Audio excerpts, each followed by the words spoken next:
Hi, guys. I'm so excited. I'm more excited than you on the plane ride here. I was preparing, listened to a podcast episode with you. Oh my God, you're like, I'm already ready. I am. So, you guys, this is the first guest episode of 2023.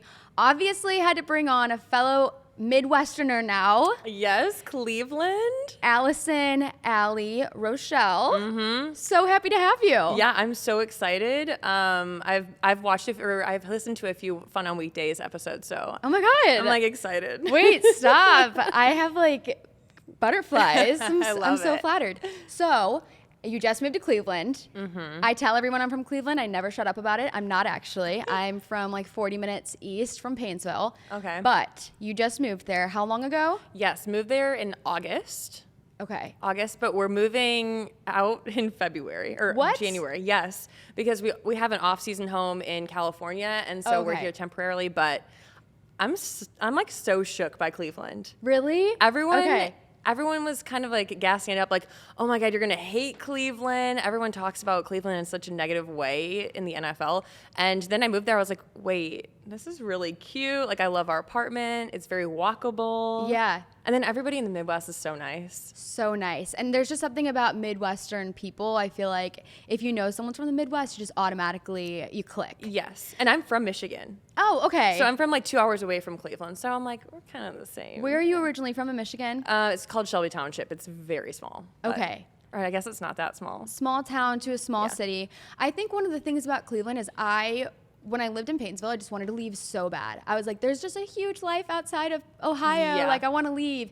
And then I did. And now when I go back home, I think you appreciate it so much more. Absolutely. Also, Cleveland is kind of popping. In the summer, it is so fun. Okay, I was nobody knew that they was right on the lake. Yeah. So when I was going to these Cleveland football games, everyone's like, wait, there's water in Cleveland?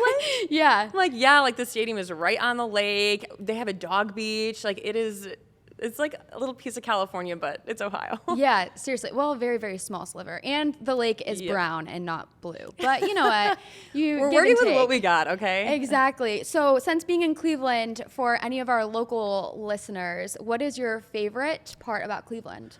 Or your favorite place? Ooh, I think my favorite place is just the city of Ohio City. It's just very walkable. There's tons of cute, trendy restaurants. I also feel my age range is there, 20 something. You're either young 20s and single, or you're older 20s and married. Mm-hmm. But I feel it's a really cool area.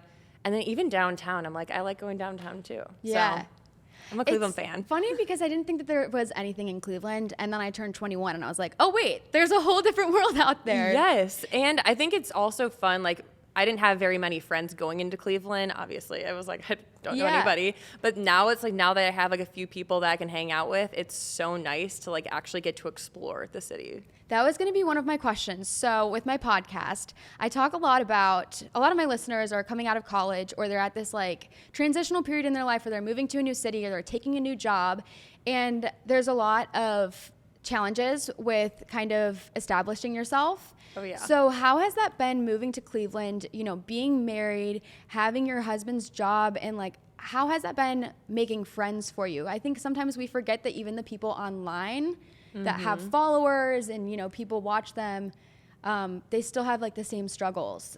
Yeah, I think making friends for me, especially, so this is our our third team in the past 3 years, but the first 4 years we were in the same city, so we made a lot of friends. But this year I kind of went into it I need to start putting myself out there. What you put out, you're gonna get back. Mm-hmm. So going to workout classes, meeting people in your apartment complex is so underrated. It's oh hey, you look my age, yeah. You look fun. Subtle talk at the dog park. I will say a lot of our friends that we've made, me and my husband, it's been through going to the dog park or going to the dog beach. But I feel if you put yourself in this little box, or if you don't leave your apartment often, you're not going to make friends. So it's going to be a little bit more lonely and depressing. I think for me, I work from home and I don't leave very often.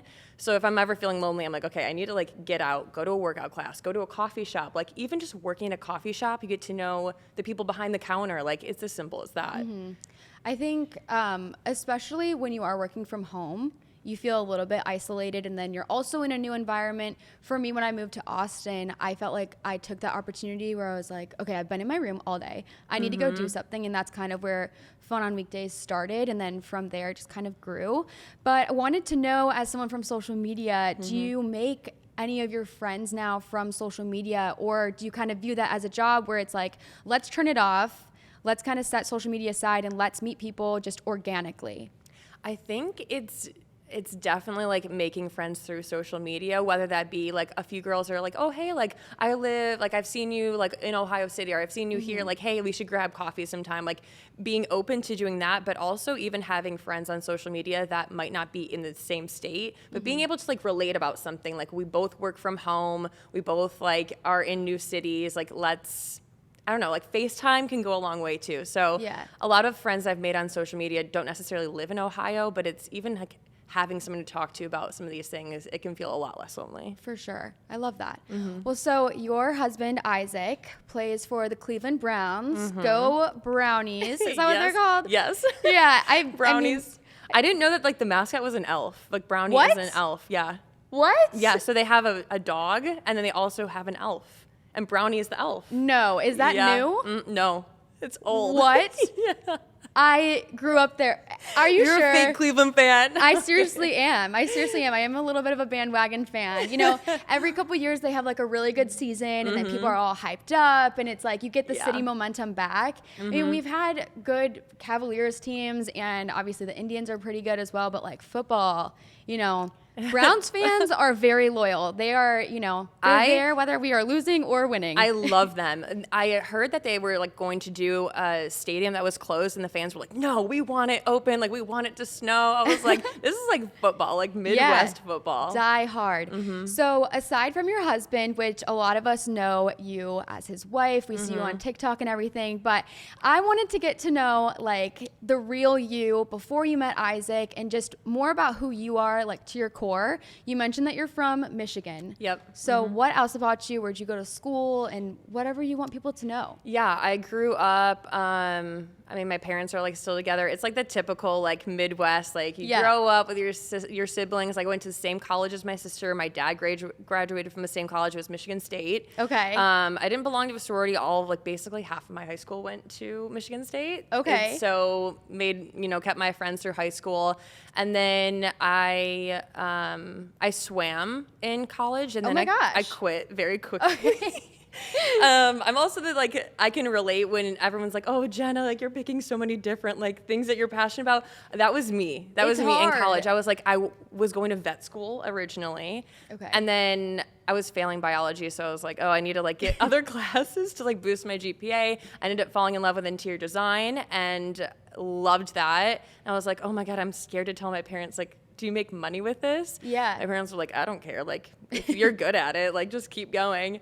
And then eventually I ended up meeting Isaac sophomore year of college. So it's pretty crazy. We've been together for 8 years. Oh my goodness. So on the way here, on the plane, I took a plane over to Dallas just for the day, just to see you. I'm like, only for me. Seriously, just to come see you. I was so excited for this, and I was listening to a podcast episode, and so I know how you guys met, but would love to recap your story, because I think it's just a cute story and kind of like sets the tone for your relationship now. Yeah, so I went to visit. My sister was dating somebody at the time, and he went to Notre Dame, and I was like, you know what? I need to get away for the weekend. Okay, a little weekend getaway. Yeah, like fun on the weekdays, but fun on the weekend. But it was during finals week, and finals week where you're like pulling all-nighter, and you're like, I need to leave. Like I was at the library for like 24 hours straight. I was like, I'm having a panic attack. I need to get out of here. And at that point, my sister and I were super, super close. We are close, but how old is your sister, by the way? She's 3 years older than me, so she's 30. So you're 27? Yes. Okay, that was going to be another one of my questions. Yeah, I'm the same age as your sister, right? Yes. Okay. So I ended up taking a train from Michigan State to Notre Dame to like visit my sister, because I was like, I need like my security blanket, and I was like, I need you. So adventurous of you. I honestly passed out on the train. They were like, hey, like this is your stop, like get off. But then I slept for like the first 12 hours at my sister's boyfriend's house, and then I was like, okay, I'm up, I'm ready to go, like let's go out.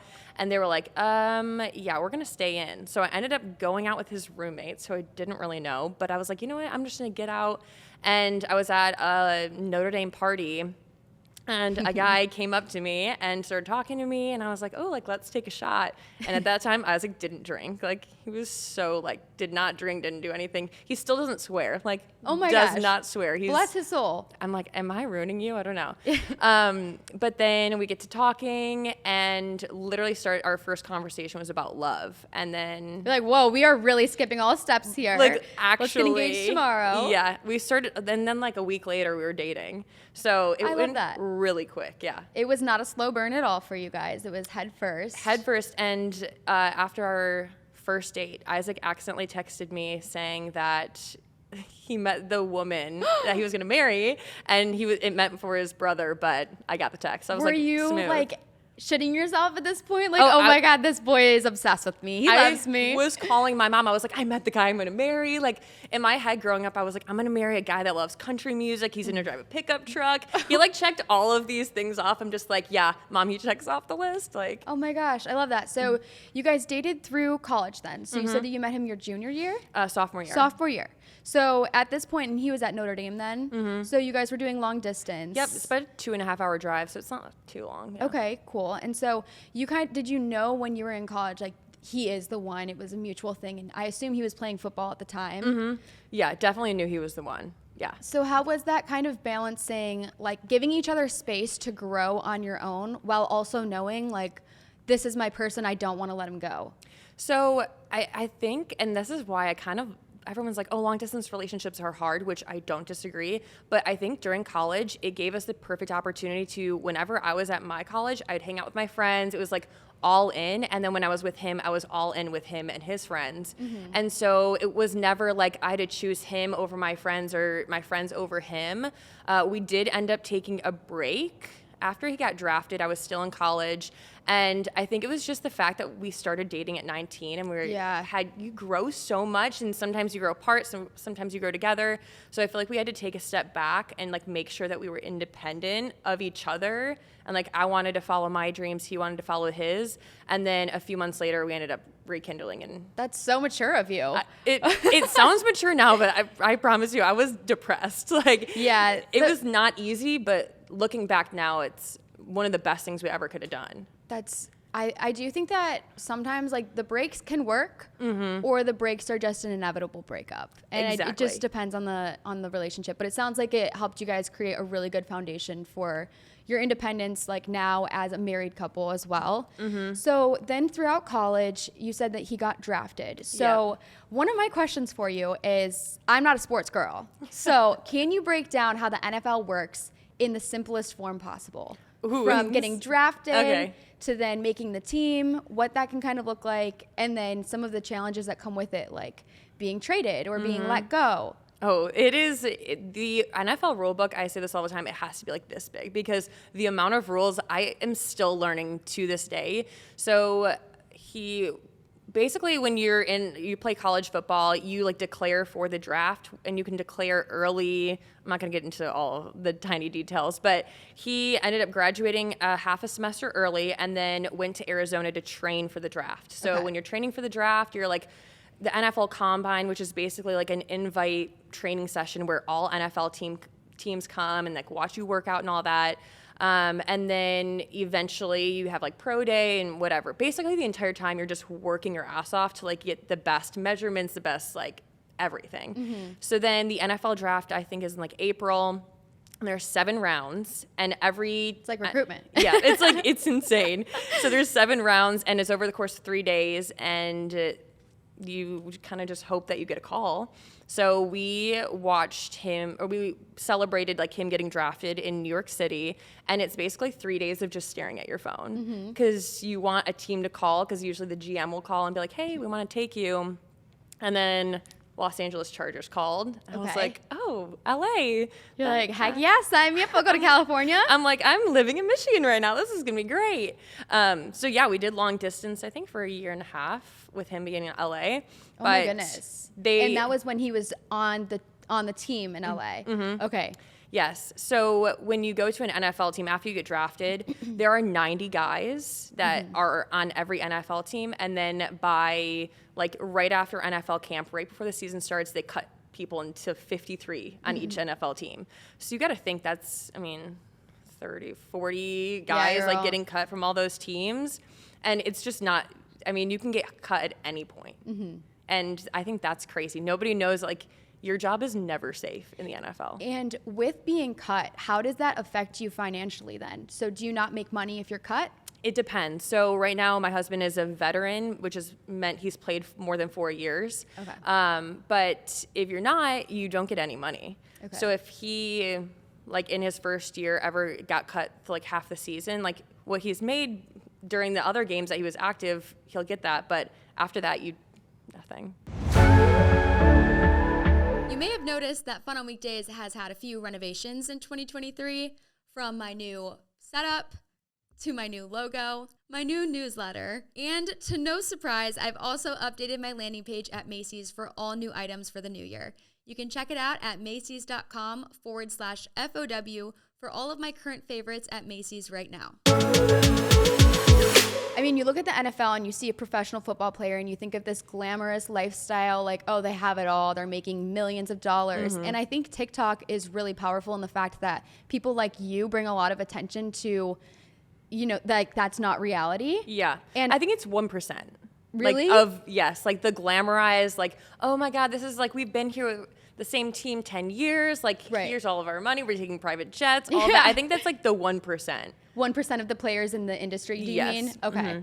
Yeah, and I think also TikTok has kind of given this opportunity to, I don't know how to describe this, but like, you and Isaac are so well known as an NFL couple, and had like TikTok not been there, I think it kind of spotlights personality and like these actual players for just being a great person versus just being like an awesome player that you constantly see on the field. Yeah. So you don't have to play every single game the full time in order to be like still a successful player, if that makes sense. And I say this all the time, is that like social media has given these guys a platform, like you said, but like 10 years ago, you would only know these big name guys. So when you think of the NFL, you're going to think of like the glamorized version of the NFL. You're going to think of all this money, because why would a practice squad guy ever be popular 10 years ago? Like, he's not going to be on the cover of a magazine. Yeah. Unless he like had cancer or like went through something horrible. And then they're like, oh, well, like, poor him. But he's never going to make a name for himself 10 years ago. But now it gives all these guys like an opportunity to show like their real side. Like, some guys are super good at like art, or some guys are super business savvy. And I think it's so cool because it's like the NFL is just a part of them. So for sure, I love social media for that. I love that. Yeah. So aside from Isaac playing, do you think that when he was drafted and started playing and everything, do you think that people around you started viewing you differently as like Isaac's wife instead of just like Allison or Allie? Absolutely. And it even more so because before social media, I had a 9-to-5 job, more like a 6 a.m. to 12 a.m. job. Like, I was an independent contractor. I worked my ass off, but it was for a startup in LA for an interior design company. And so many people would just like have these assumptions of me, and they would assume I didn't have a job, or they would assume like, oh, she's in it for the money. Some people like still on TikTok. I feel like now it's gotten a lot better with just having a community, but for sure. Initially people were like, oh my God, obviously you're with him because of the money. I'm like, like, girl, I need my contract job. I'm not. Like, what are you talking about? Yeah, so I think when we first started dating, nobody really thought too much of it because he was in college. And so it's like, oh, you just met like some a cool guy. Success story. It was like you'd been with him from the start, not that you were just like using his clout or his success or anything. Yes. But I think then maybe some people like I used to be close with started seeing me as unrelatable, which I don't really know if I came across that way. Like, it's just such a fine line. It's very unique. And I also think that people like looked at me differently for following him. But I'm like, okay, if you're in love with somebody and you have an opportunity to go get a job in LA, like, it wasn't like I was moving to Kansas City and not getting a job. It was like LA, it was like the land of opportunities. Right. So I think his job, in fact, pushed me to do more and like follow my dreams even more. But people don't really see that. Yeah. So talking about your contract job prior, so I'd love to talk about your traditional kind of more corporate job. So you said you worked like 6 a.m. to 12. Oh my God, yeah. Okay. So I worked for a startup company in LA, and we staged homes. So if you were selling a home, I would come in there and it was fun. I would come in there, like design the furniture. The only downside is that the company I worked for, like the furniture could be dirty. There weren't like white sofas in stock. Like Okay, the not your crew style. doesn't show up on time, and the real estate agent is yelling at you like you're like, what the fuck are you doing? The day I quit, a real estate agent was screaming at me in my face. I started crying, and he was like, what the fuck are you doing? And I was like, I'm doing my best. Like, what do you want? But I do think that the 2.5 years I worked there, it showed a lot about my personality. It showed me what I don't want to do. And then from there, I invested it in my first Airbnb. Yeah, that brings me into my next question, which is, I'm transitioning for you, don't worry. I know, seriously, this is so fluid. I love it. I feel like I'm really improving my interview skills. You guys, if you You're listen doing great. if you listen to some of my episodes from when I first started, like, what in the world was going on? This is great. And you're also just so easy to talk to, and I feel like your personality just like really carries over from the phone, which, you know, sometimes you don't know how it's going to be, but Yeah. I feel like I've known you for years. I know that. I love that. So you actually are like someone that I really, really look up to, because aside from just doing social media, you have your hands in so many other pools, and you are so successful on your own. And like, I would love for you to spotlight some of the things that you've created without Isaac. Like, this is you and your projects. Oh my God, when people say like, my husband bought me a job, it makes me so frustrated because I worked my ass off to save up money to do an Airbnb. Like, obviously we ended up getting engaged, so he ended up being involved like any relationship would. Of course. But I promise you, he would be nowhere without me. No. But the Airbnbs, I mean, I just think I had like a passion for wanting to create spaces, like how you want to create events and like how you want to like promote people to like have fun with your life, like have fun on the weekdays. I think I wanted people to enjoy, like, something I love is I love hanging out with friends. I love like enjoying myself in a space. Like, I love a nice hotel. Like, Yeah. I'm like, I just feel like I enjoy my trips better. I like if I'm in a cool or vibey house. So then I was like, I have this vision. I want to start an Airbnb. And it was during quarantine that me and my husband went to Arizona to visit my brother. We were like, we're paying $500 a night for a 2-bedroom house. Like, Yeah. the mortgage can't be more than $1,500. Like, what are You're we paying their doing? mortgage. Like, actually. And it was even, I mean, everything that you do in your career, you're like, okay, is this going to pay off money-wise? But for me, I was like, I want to like have fun with this. Like, I want to invite people into like what my dream bachelorette pad would be, or my dream cabin vibe would be.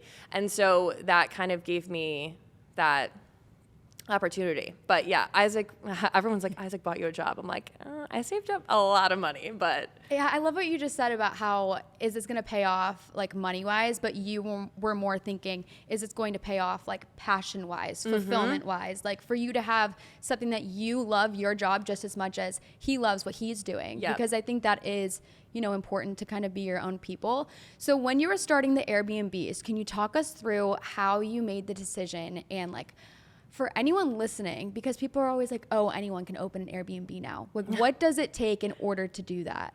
I think anybody could open Airbnb, but if you want to be successful, it's like it takes a lot of time, dedication, energy, and also it takes talent. Like, if people are like, oh, I could do an Airbnb, it's like, Can you? I'm like, that's fine. But I think that, it's a lot of hard work.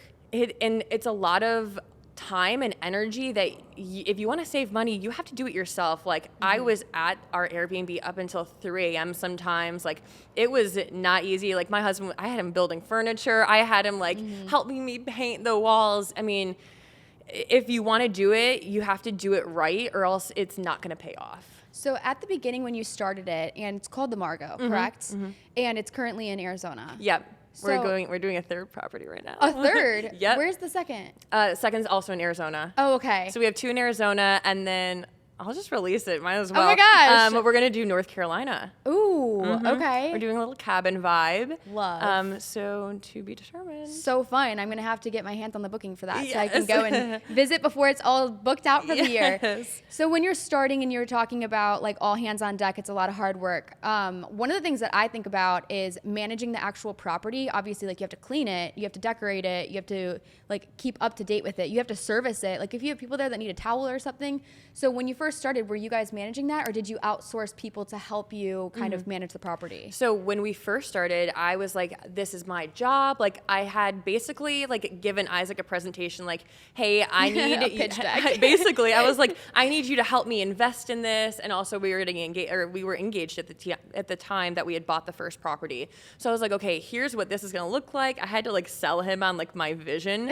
But he was like, okay, yeah, like I'll help you out. But when I first started, I was like, okay, I don't have a job, because at the time social media wasn't a thing. And I was like, how do I like make it make sense to get a manager? So I reached out to a ton of cleaning companies. I mean, down to like having a technician just on call, like having, I think the first week we opened our Airbnb, the air conditioning broke. Of course. And Arizona we ended too. up, and it was 110 degrees. Oh my gosh. So we ended up paying for a hotel for the guests. It was, oh my God, it was so stressful. And, but I managed it for the first 6 months. And right around like month 4, we ended up going to Indianapolis because my husband got signed by the Colts. And I was like, surely it'll be okay. Like I had a cleaning crew. I had like techs. We had just replaced the air conditioning. So I was like, that can't break again. But then somebody threw a party at our Airbnb. There was throw up on the rugs. No. There was like weed in the beds. What are they Like doing with literally, that in there? like left flour in the bed. And our cleaning company was like, hi, there's illegal drugs here. I'm like, oh God. Oh my gosh. I So- just want to know how it ended up in the bed, honestly. I know. There was a grinder there too. I was like, okay, like fun. Interesting. They had themselves a night. Crazy party. Wish I was invited. No, I'm kidding. But we had to cancel our guests for the next week because like they broke the toilet, like my a bunch gosh. of crazy things.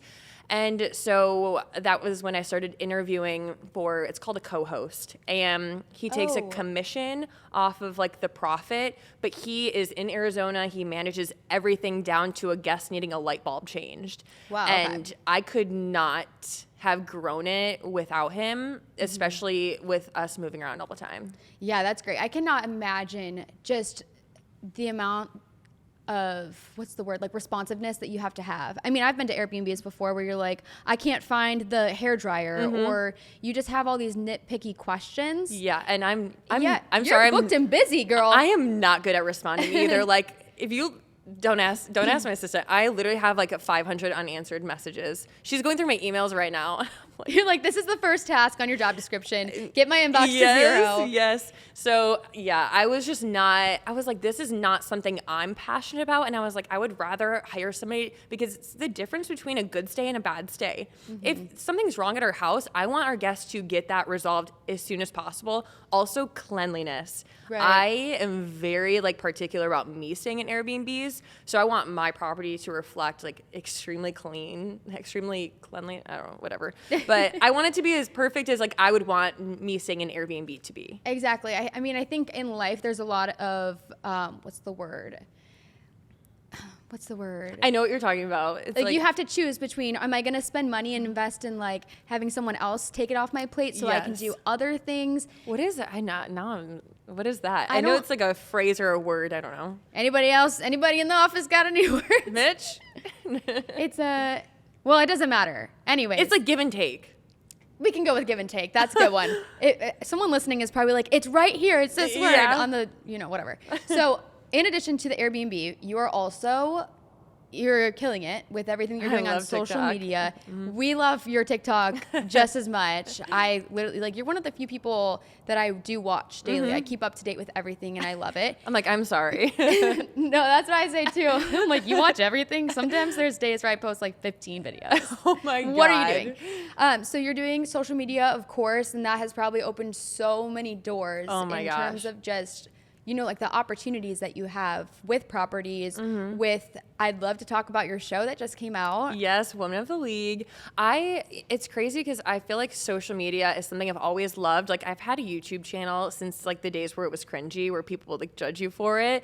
I just have always like had creativeness when it comes to like editing and stuff like that. And then TikTok came around, of course, during quarantine, like everybody else. And I was like, oh, I love short form content. Short term. I'm like, short-term rental properties. Yeah, Like, your mind's in two different careers right now. but I love sports. I understand that my husband plays football, so like people think I'm biased, but I actually love sports. I love sports broadcasting, and I've gotten to work with the NFL and like the NBA and MLB, and I'm like, this is insane. Yeah. And so Women of the League is like a new roundtable talk. Me and a few other NFL wives got to talk about the passions, the ups, the downs, and it's nice that finally we get to show like actually what happens instead of like the wags on E, because I'm like, God, like I don't drive a G-Wagon, although that is my dream car. I'm like, maybe one day, but I like to show that we're down to earth. Yeah, absolutely. I mean, if there's one thing that I will take away from this conversation is that you are very much down to earth, and I love that. Yeah. Okay, am I dumb? What is WAGs?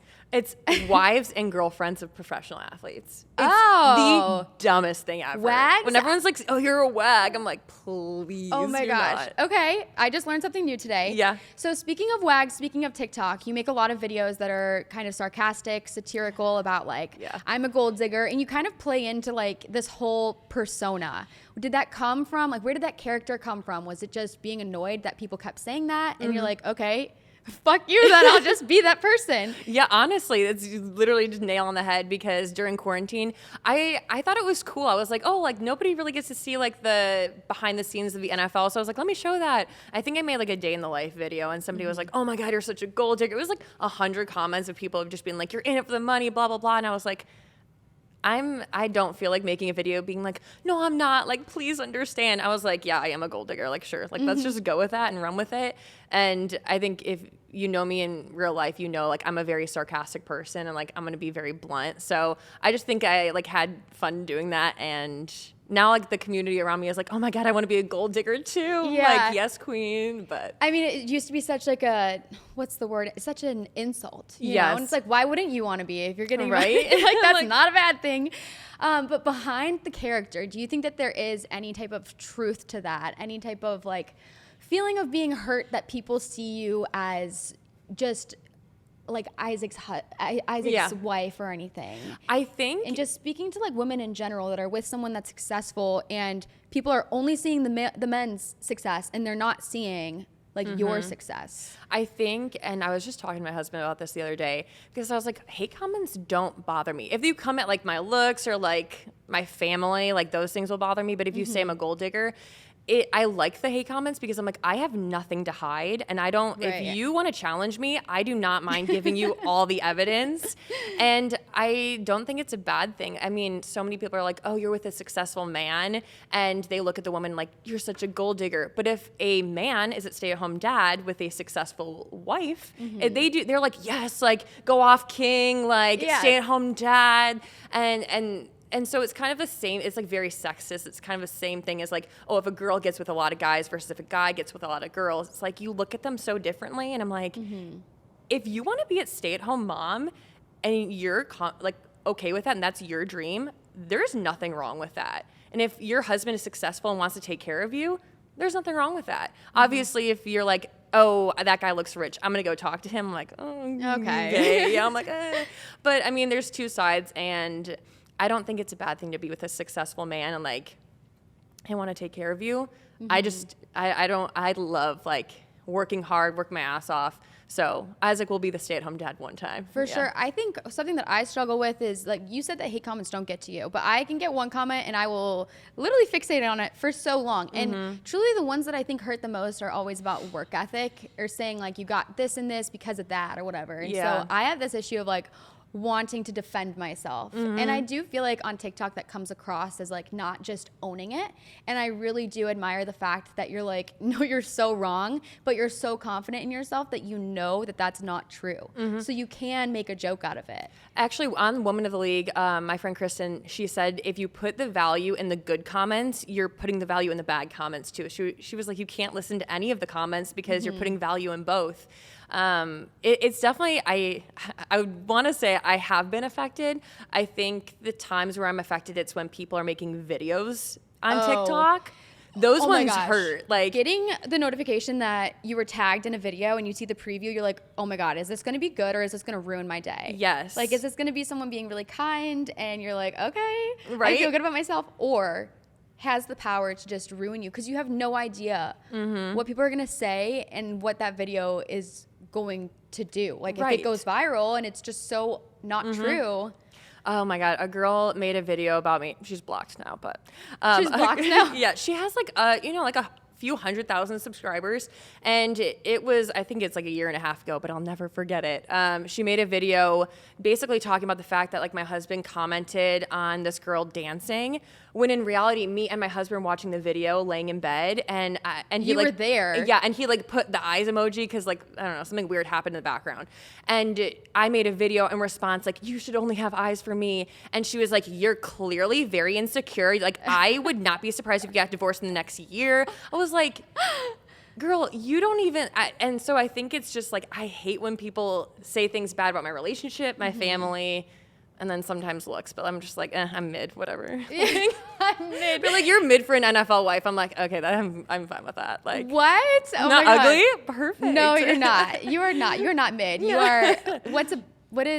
You are exceptional. No, I don't know. You're top. I shouldn't say that. I don't know. You know what I mean? Yeah, top.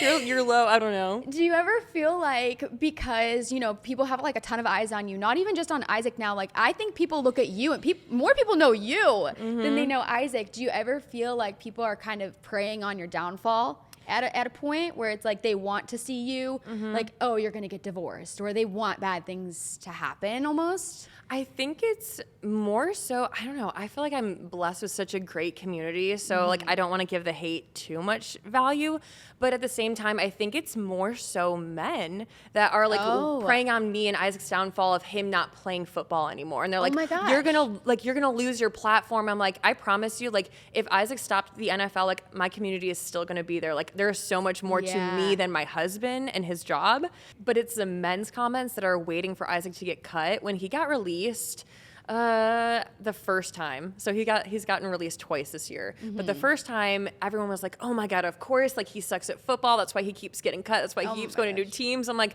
number one, this is his first time ever getting cut in his career. Also, the average amount of time to be in the NFL is 2.5 years. Oh, wow. It's like very rare to go more than 2.5 years. Okay. And so him being in his 6th year, I'm like, okay, like, what, are you on varsity? Like in high school? Like, sure, like keep going. But yeah, I feel like those are the people that are preying on the downfall. It's more like, oh, like, what are you going to do after football? Like football's not working out. I'm like, okay. I'm pretty sure it is. I'm pretty sure. I think we're going to be okay. So speaking of Isaac being cut 2 times, you said in the past year, or how long? Yeah, was that? since with the Browns. Okay, since the Browns. So you've started sharing that as well on TikTok. Yeah. I mean, aside from just like the funny videos and lightheartedness, I think something that a lot of people really appreciate is that we now see what it's actually like to go through that, and it's probably really difficult with the sudden changes and everything. So how has that been for you as like your partner, just trying to support him as well? I think a lot of people think because I'm his wife, I'm not really affected, but it's honestly the opposite. I think I'm even more affected because I'm in Cleveland for him. So like I have to restart, like I have to make friends. I have to like find like my routine outside of him and like maintain my independence because that's something I love. But so when he gets released, it's almost like I don't feel like a part of the team. Like I don't feel like I belong with like the girls on the team, or I don't feel like I can go to like these events and things, which it might sound very like surface level, but when you're in a city, the only sense of community that I have in Cleveland is being a part of the Browns. I mean, and so I think that was hard, but also it's hard to like watch your husband go through something like that, knowing that he worked his ass off. He could have outplayed the other guys, but there's a lot of like ins and outs of the NFL that we don't necessarily understand, or a lot of people don't. And I think that's hard. But then, I mean, I think it was like 2 weeks later, he got re-signed to the team and was like, you know, making plays and like being really productive. And then he gets released again. And then I think showing people like me, like I started crying on the internet around then. So I think I just got to a point where I was like, I can't always look like I have everything is perfect because it's not. And I started getting horrible anxiety. Like, I don't feel like I belong here. Like, I feel lonely. And I was like, people have to like resonate with this somehow. Not everybody is going to be with like an athlete and have to move, but even moving to a new city, it's like very lonely. And I think that's when I was just like, I need to start talking about that, because you know how like your creativity, like energy is like low. Plummets, I was just like, I need to be honest, because if I'm not honest, I'm just not going to post for 2 weeks and then I'll come back and look perfect. For sure. And like the overall reaction from people that follow you, I'm sure was very supportive, very appreciative, and also probably like really eye-opening as well. Absolutely, especially because when I first started in TikTok, the community was not great. It was very like, okay, you're a gold digger, we hate you, but like we're following you to like watch your downfall, whatever. And now it has changed so drastically, where people are like, we're here for you, like we understand, like people go through mental health, like I appreciate you talking about this. And I think it was like the New York Post was like, oh, like emotional NFL wag. I was like, oh god, like okay. Not the wag. But then so many other women of different sports teams and just women that like have gone and moved to cities away from friends and family have started being like, okay, thank you for making me feel like heard and seen. And I think that makes me feel so much better than like putting out fake content and people being like, oh my god, I love your purse. It's like, I want you to like me for like everything I go through. For who you are. Exactly. Well, I'm here to say I love you for who you are. I follow you for you, not because of anything else. So obviously you guys are very busy people. What does kind of a day-to-day look like for both you and Isaac? Yeah, I'm like, you're like, I don't even know.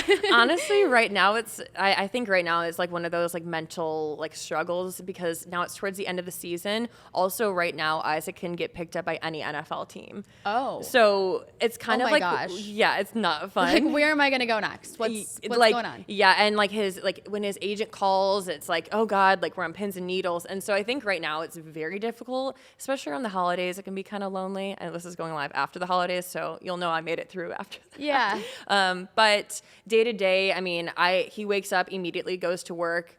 A large part of my life revolves around my dogs, which is a good thing. Like they've helped my mental health a lot. So like getting up, walking like 2-3 miles outside, even though it's freezing. I was going to say, what? Oh, Who's walking in Cleveland? Not me. I literally put on like a face mask where it's just like this showing, and I'm like, yeah. Those are in right now. Yes. What's that called? It's it starts with a B. Yeah, I was gonna say bolero, but no, that goes on your shoulders. I don't know. Well, I know what you're talking about. It's a ski mask, but it has the face cut out. Yes, and Okay. Free People has one, and I was like, "Ooh, Yes. it's cute. I'm gonna get it." And then I wear it every day. I also wear like snow pants to walk the dogs. As you should. The lake California effect blood. snow is it's brutal out there. But then I start like hopping on meetings, whether that be for the Margot or, I mean, we just launched the second Margot. So like still working out those kinks, like creating packages, and then also like working for social media, like thinking of new things to do, and then planning to move back to California. So that's been a huge part of another thing that I have to start figuring out, because I have to drive back there somehow. And then once he comes home, usually we just spend time together. And I feel like we live a very simple life right now. Yeah. Which is good. That is good. I used to think that your life needs to be like chaotic and fun all the time, but I do think that there's a lot of fun in simplicity. It's comforting sometimes. Absolutely. And I love our little apartment in Cleveland. It's like very homey. And I think now like we've gotten to this routine where it's like, I know what time he's coming home. I like know what I need to do during the day. And so when you move back to California, what will happen then with the apartment? So your lease will be over, and then will you have like movers take all of your furniture, or? It's a great question. Oh my gosh. You're like, ask my assistant. I don't know. No. Well, it's funny because this is her second day. I'm like, you're going to be thrown into the fire. But the past few years, we have traveled with all of our actual furniture. And then our white sofa ended up getting ruined. And we're like, okay, this is not. Gosh. Also, to move your furniture across the country, it's $4,000 one way. Yeah, it's wild. So I was like, I could furnish my apartment with a lot less than $4,000. So we bought temporary furniture and we're going to put it into a pod. And then Isaac's a free agent again this off season. So we'll find out where the pod goes. Oh, okay. Yeah. Wait, what's a pod? Is that like a car? No, it's like a storage pod. Oh, okay, a storage unit. Okay. I'm like, what You've is never heard of that? pods? No, I'm learning a lot of like different words today. I know what that is, obviously a storage unit, but I've never heard it called a pod. I'm thinking of they're like a like- jewel right now. I'm like, oh. Like, yeah, I get my pod. No, it's like literally a box that they can drop off at your house. And then you pack it full and then they pick up the pod and they bring it to the storage unit or they deliver it. Oh, okay. That's super nice. Yeah. Yeah, because I can imagine, I mean, obviously living in so much uncertainty, just never knowing where you're going to go or what day he could be cut or things change. How is that when trying to create a routine? It's not easy, especially when you think that like you might be moving that next week. So you're like preparing and like even like vlogging. I'm like, oh, like here's my life. And then it doesn't happen. You're like, oh, shit. You're Okay, like, well, this weekend we're doing this and this. Yeah. And then the next episode, you're like, just kidding. Yeah, exactly. And I don't want to say too much because like I never want Isaac to get in trouble for me having a big mouth. Like I already cry on the internet, so like let's save him from the rest of it. But it's definitely hard feeling like you're at home, which sucks. And I think that's a huge reason why we decided to get temporary furniture. It sounds extremely bougie, but it saved us a lot of money not having to move all of our furniture. And so our house in California has all of our like furniture that we're investing in. Like it feels like home, and having a home base it makes all the difference. It's like, I can't wait to be home. And like, that's where my routine is. That's where my friends are. And we're going to start renovating that house. So I'm excited for that too. Yeah, I love that idea of like home. You know, I'm sure traveling a lot and just always picking up roots, it's hard to create that feeling of home. But I feel like the best sense of it is probably just being with your dogs and Isaac. As cheesy as it sounds, you start to realize like your partner and like my husband is my home. And, I hate sounding cheesy. Oh my gosh, where did this podcast go? It just got really cheesy. No, I love it. But you have to like love the other person so much, and they become like basically your friend until you find other friends, especially when you're moving around. For sure. Well, we'll wrap things up. My last thing is my podcast. You've listened to it before, which again, I'm so flattered. Fun on Weekdays is basically all about like not feeling guilty for having fun amidst like chaos and trying to work hard and achieve your career goals and, you know, like be in a relationship and all these things, balancing life and fun and knowing that it's just a part of life. Like you don't have to work hard to have fun. You should just have it in your daily life. So how does that kind of apply to you, and what does Fun on Weekdays mean to you? I think what it means to me is that like seeing the best and like taking the time to go outside of your comfort zone. Like it can be very easy to get into a routine, a very mundane routine, and like do the same thing and whatnot. But like get outside your comfort zone. Like go to a workout class that makes you uncomfortable. Like research things to do.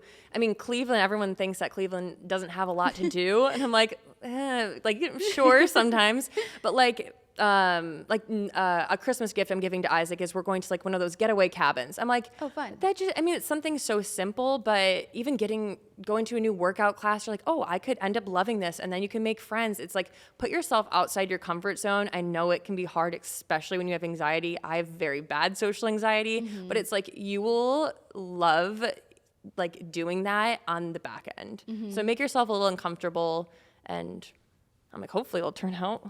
I love that. I think also too, like as people that kind of live like pretty chaotic lives, sometimes my fun is like having a very mundane day. Yeah. Like sometimes I just really crave sitting on the couch and doing nothing, just scrolling on my phone or like watching 8 hours straight of Too Hot to Handle. Like that's what I did currently. And I had a great night last night. And I'm like, this was so much fun for me because this is exactly what I needed. So I think Fun on Weekdays can also be listening to what you need at that point in your life. And that can change whether it's like 2 days from now or 2 years from now. And I think Fun on Weekdays just in general is like making the most out of every day. Yeah. Whether that be, even going for a drive, like, I love doing that. I love going for a drive, getting coffee, and just driving around. It can be so relaxing. Yeah, why is getting coffee like the most fun thing ever? When I think, I'm like, ooh, I want to get coffee and get my nails done today. Yeah. And then you're sitting there getting your nails done, and you're like, this is not fun. But the idea of doing it in my mind is really fun. Yeah. Well, thank you so much for being my first guest of 2023. Crazy, it's 2023. I know, and the year is going to go by so fast. When this episode comes out, it's actually going to be in February. Okay. So I know a lot of people were really excited for this episode. I hope it exceeded your expectations, and I had so much fun with you today. Thank you for having me on. Oh my Thank you for coming. And you guys, that's the end of the episode. I'll talk to you next Tuesday.